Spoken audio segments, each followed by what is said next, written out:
We're not going to give up, and we're not going to give in. We're going to continue to fight, and we got to learn how to compete. We don't know how to compete yet, and it's all about pride. You have to have pride in yourself, and it's a very competitive sport. This is a game of life, but you got to know when things aren't going right that someone has to step up, and that's what we're not getting right now. Texas is now 1-4 this season, the team's worst record through 5 games since 1956, a very long time ago. Clearly, this isn't what Longhorn fans are accustomed to. Stephen A., what should Texas do? Well, Texas should wait until the season's over, and then they should replace Charlie Strong. Wow. But I want to make sure I clarify my comments because I think people are misconstruing what I'm saying. And I was talking to Mike and Mike yesterday, and I called in about it. In no way am I questioning the football acumen or the coaching ability of Charlie Strong. I am just saying that the odds are stacked against him. Look at the handwriting on the wall and understand when it's your time to go. That's all I mean by this. If Texas was a place where they were not used to success, where there was patience, where there was a long-term plan, I've got nothing to say. This is par for the course. Look at what Charlie Strong had to come in there and do. He had to get rid of like 9 or 10 different players because they were bad guys in the locker room. You know, there were leadership issues. They were Matt Brown lovers. They were guys that wanted to do things a certain way and didn't want to do things his way. And behind the coach's back were encouraging dudes to do things differently. So you had to get rid of those guys. We get all of that, okay? So you went 6-7 last year. Now, granted, Matt Brown didn't have the greatest years, 9-4, 8-5, 2 of the last 3 years, stuff like that. Had one season where he went 5-7. I think that was back in 2010, if I remember correctly. But prior to that, it was religiously 10 and 11 win seasons. At one time, there was, 13-1 national title, championship game appearance. I am simply saying that even though there was time for a change, and Charlie Strong seemed like the good candidate, here's where you run into a problem. You were not only 6-7 last year, but you get blown out by TCU. Your only victory came, who was that again? Was that Rice? It was Rice, right? Yeah. That was about it. Nobody else did they beat. And then I'm looking at it and I'm saying, well, wait a minute here. And this is where it really hit me. When you talk about their ranking in terms of recruiting, they're getting out-recruited by Texas A&M, of course, TCU, Baylor, Houston. The University of Houston is outranking them in recruiting. Ladies and gentlemen, this is Texas. But he hasn't been given a 4-year recruiting cycle. Wait a minute. This is Texas. Let me use, because I got some relatives in Texas. Let me use my, my southern drawl here. Texas. This is what we're talking about. Oil money. You got to work on that, New Yorker. We do have to work on it. We have to work on it. How do? Okay.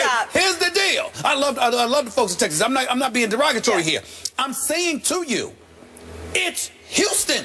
We're talking oil money. We're talking Texas. We're talking Austin, Texas. We're talking the Texas Longhorns. And you're being out-recruited by Houston?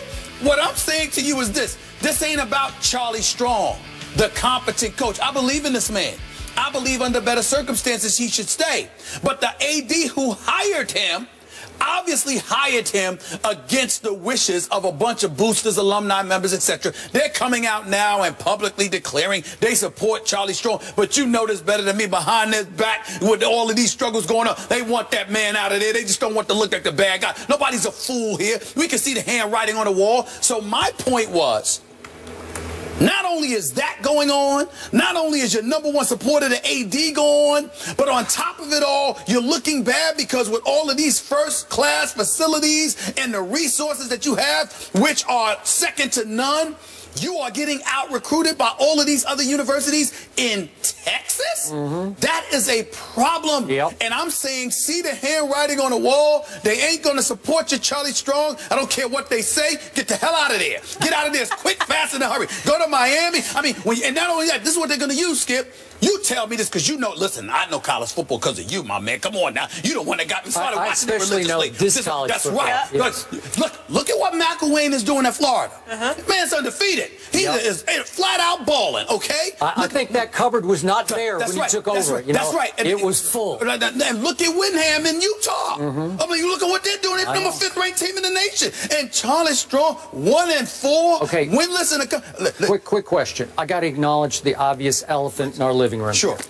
As you often remind me, you are a black man, and you're talking about one of the few black head coaches in college football, and you're saying after a year and not even a half, he's got to be gone. I'm trying to tell you right now. I keep trying to tell America, folks, don't listen to me. Okay.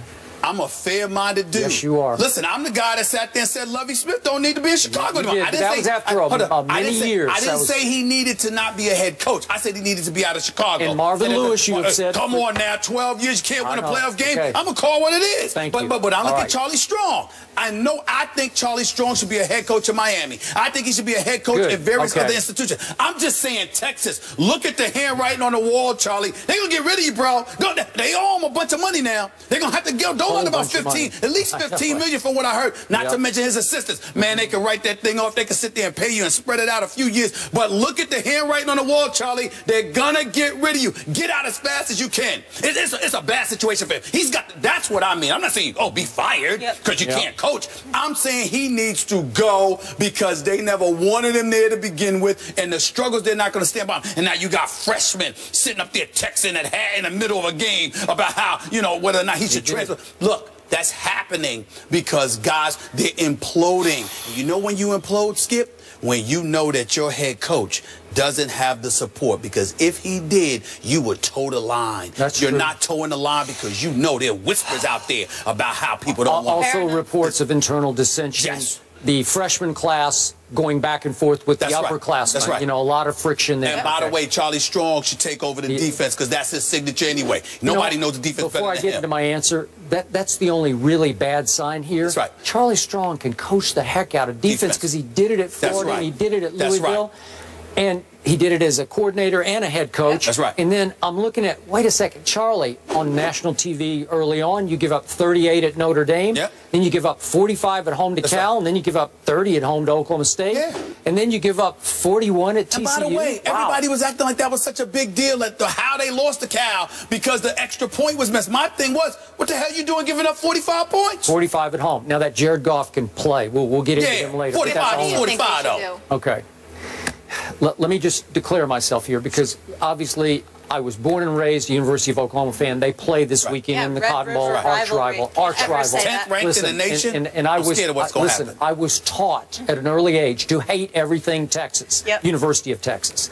So that is mitigated by the fact we have twice had Charlie Strong sit in this seat on this show. And you know what? Good man. I clicked with him. I like the heck out of him. I liked him too. And so maybe I've lost some objectivity that way. But I do think he deserves the rest of this year. Yeah. This is just me. I think he even deserves next year. And I know the signs are horrible here. And remember, they still have to play my Sooners, and they are now 17-point underdogs at the Cotton Bowl. Then they have to go to West Virginia. Listen, West Virginia is pretty good. And then they end up having to go to Baylor, which has been obliterating people. So it could get worse. And maybe some of those major donors who were reportedly yesterday still on Charlie's side, maybe they'll turn on him. They could turn on if Texas loses 41 to whatever it was to TCU, 41 to 10 to Oklahoma, we might get a different story from the major donors. But let me be very, very clear. I'm not saying that Charlie Strong should be fired right now, shouldn't be allowed to complete the season.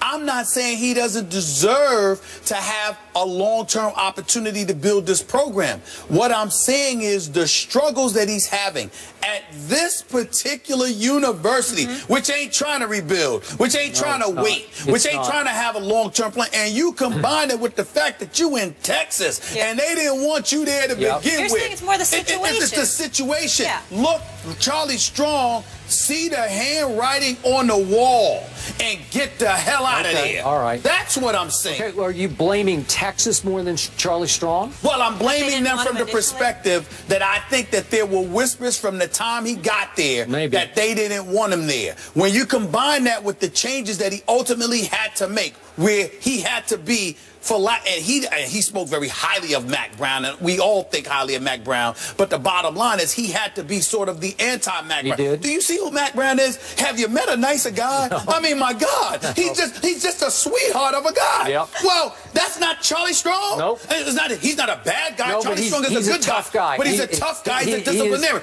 Well, who's going to understand that transition slower than kids? Kids are going to be, I'm not used to this. I didn't come here for this. Yeah. I came here for Mac Brown. I didn't come here for this. So it's a struggle for them. Yep. And I'm like, look, you don't have the time. Even though you have the resources, you're surrounded by people who really want you to fail.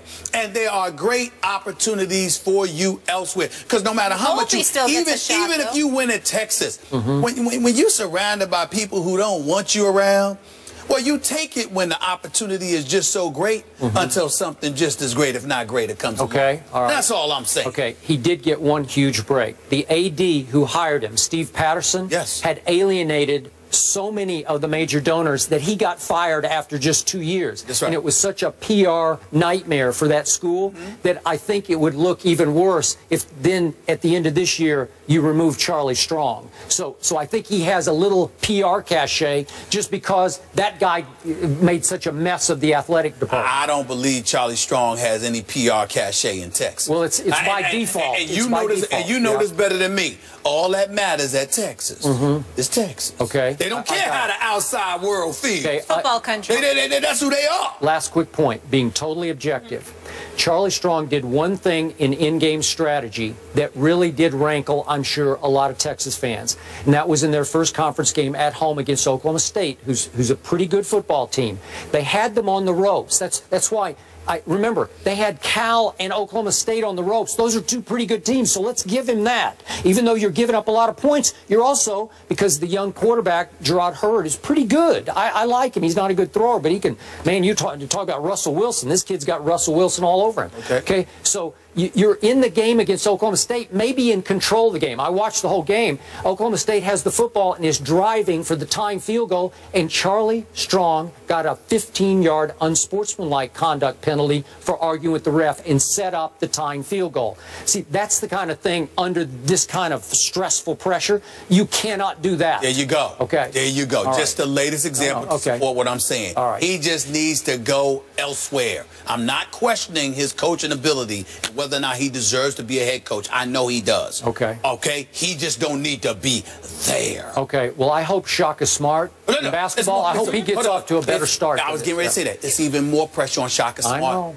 because of the whole Charlie Strong situation. But I have no doubt Shaka Smart going to tear it up. Shaka Smart going to do his thing. All you need is basketball. This ain't football. All you need is two players. And Shaka Smart will get them at the University of Texas. All you need to do is press like crazy, and they will press. Shaka Smart is going to do a hell of a job for that basketball program. You mark my word. He's legit. We'll all be watching 11 a.m. on ABC, Texas, Oklahoma, the Red River rivalry. We stay in the South. Things are getting heated down in South Beach as well. The Dolphins fired their head coach. We told you that yesterday. And now their quarterback is speaking out on his team. We'll fill you in and react to that next.